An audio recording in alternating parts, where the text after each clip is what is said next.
Hello friends, I'm very excited to share with all of you my experience of Vipasana meditation which I recently attended. It was a 10-day tenure, and ever since I have come back, lots of my friends have been asking me about my experiences and about the changes that I have felt inside me after attending this course. This is my second Vipasana, and the earlier one I did about 2 years ago in 2016.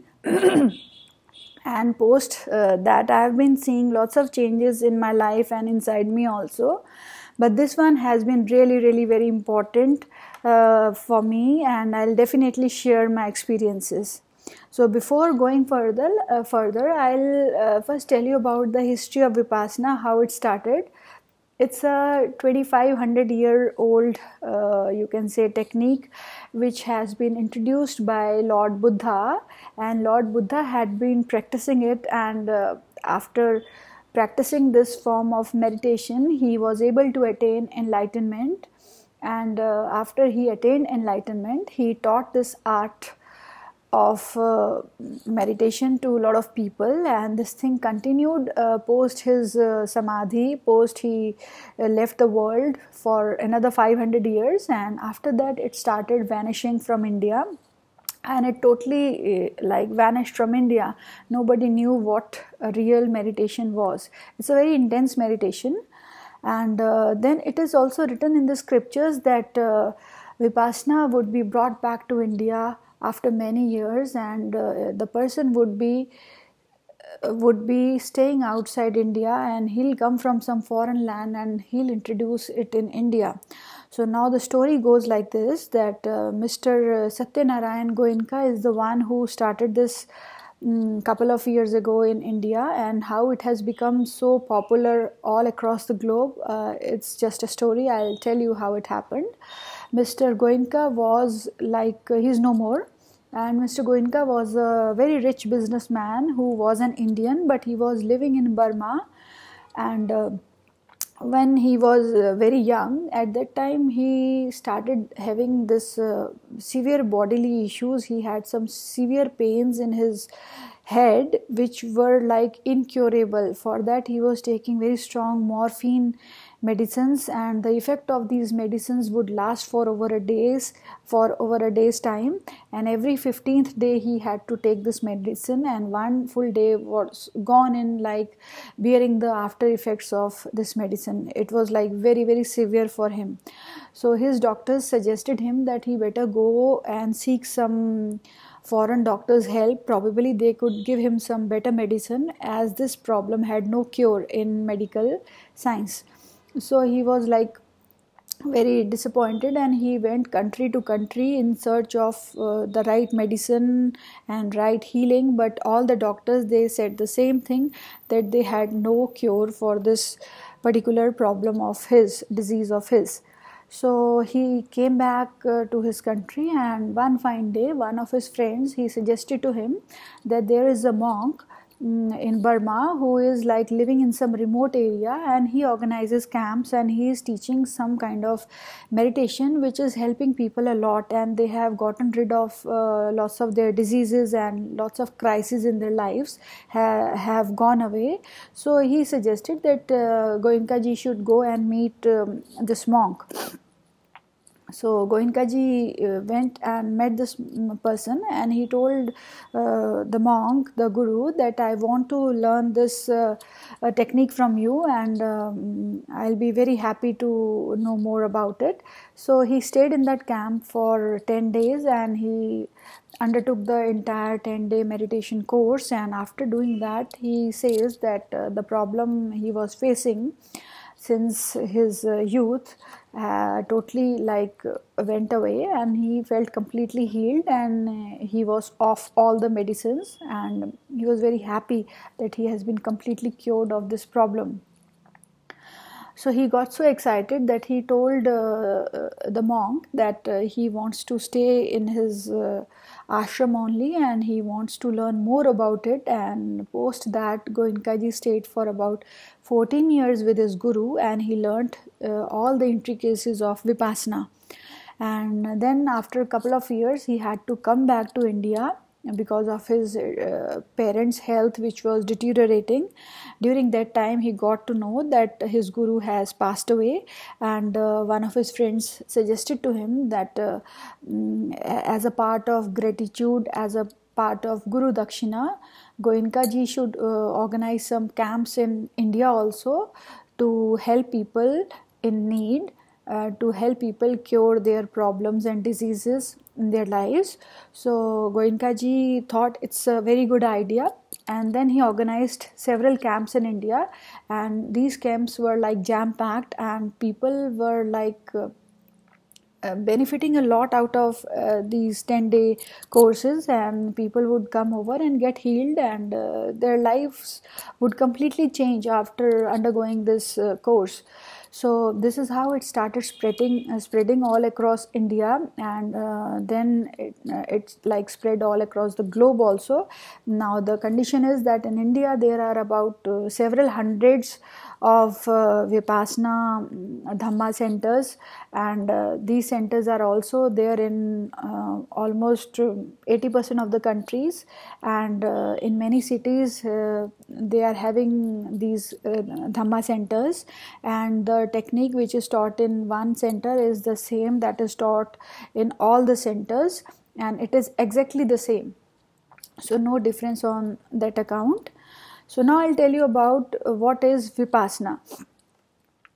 So Vipasana is a very intense form of meditation, and it is like the second stage of Anapan meditation. The first stage is the Anapan meditation, which is generally like known by a lot of people, and during this 10-day tenure, the first 3 days, you can say 4 days, 3.5 days, are we are taught about Anapan meditation, where we have to like focus our concentration on the breathing part, and we have to observe the sensation inside our nostrils and around our nostrils, and this will train our mind, and this will like strengthen our mind, and this will sensitize our mind to various sensations, and that we are going through this area, and this makes our mind stronger because the concentration improves.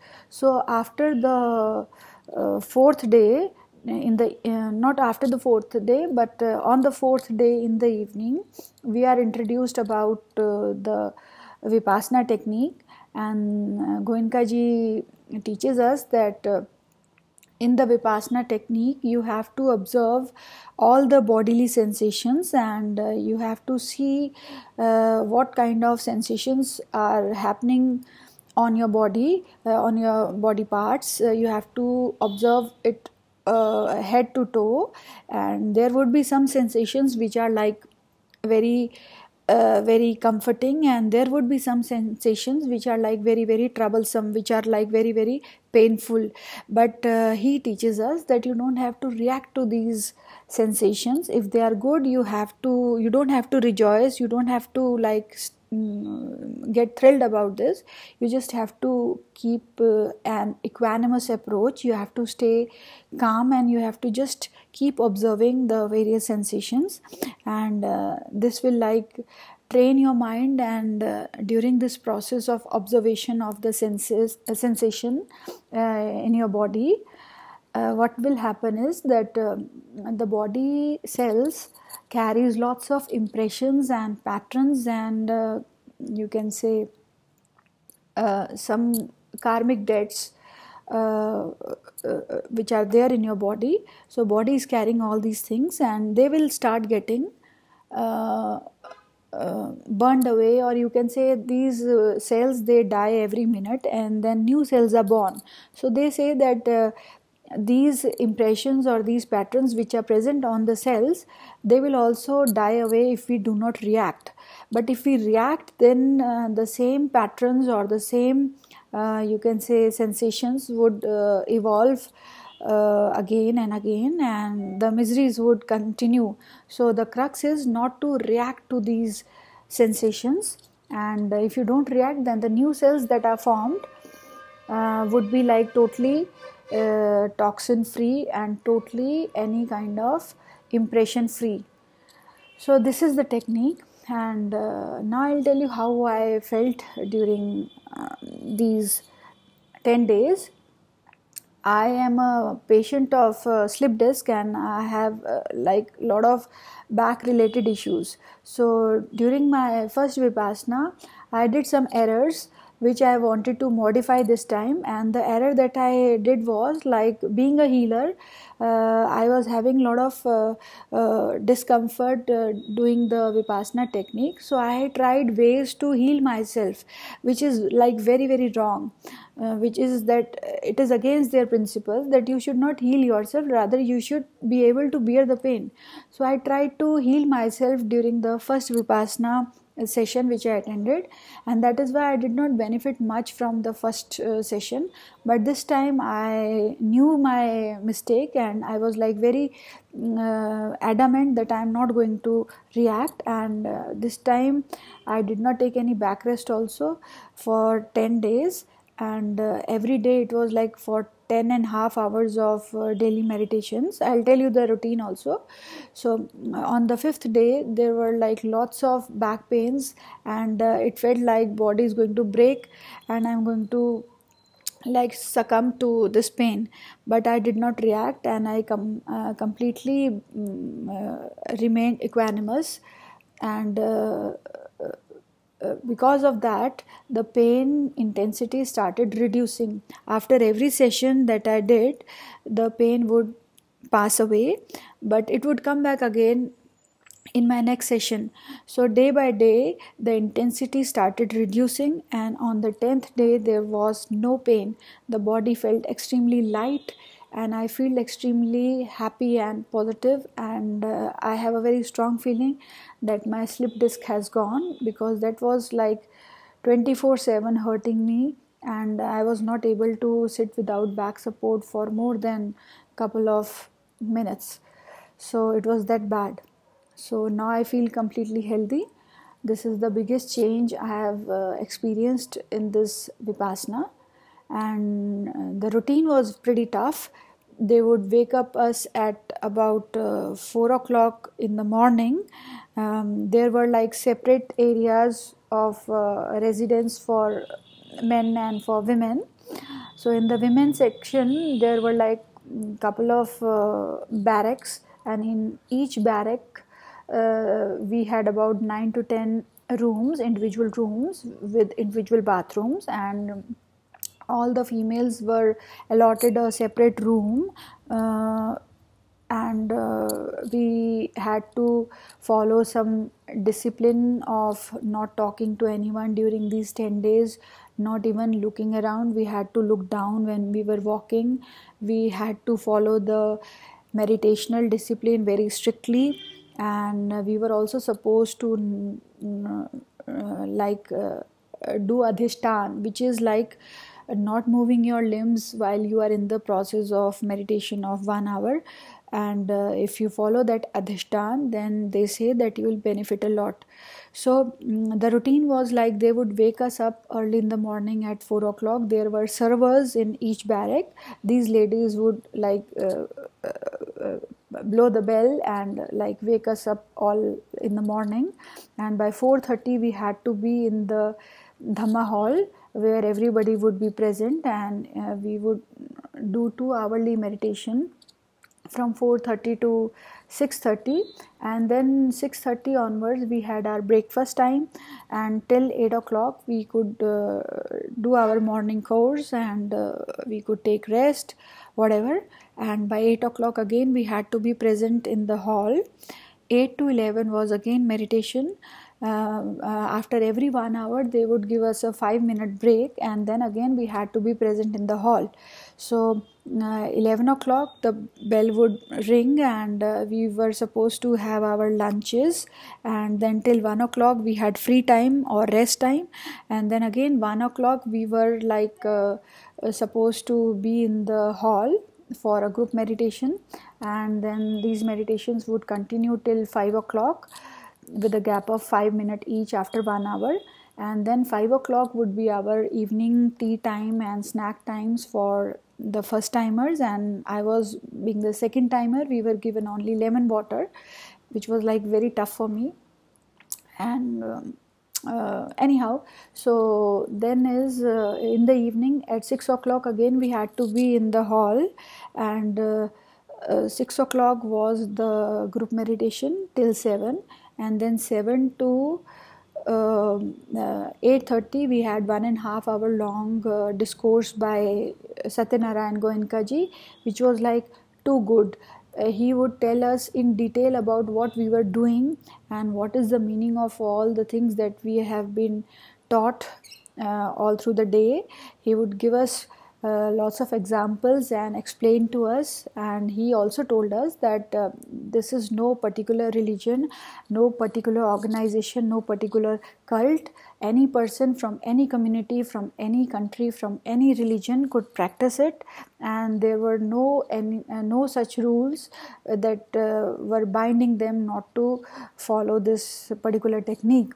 And he also said that you can continue following the rules and regulations of your religion, and by following the rules and regulation of your religion you can still continue doing Vipassana every day. After you finish this 10-day course, you are supposed to do it for 2 hours every day, so that the traces of, you can say, new sanskars or new patterns, they don't get deposited in your bodies, and you are able to live a peaceful and a happy and abundant life after doing this.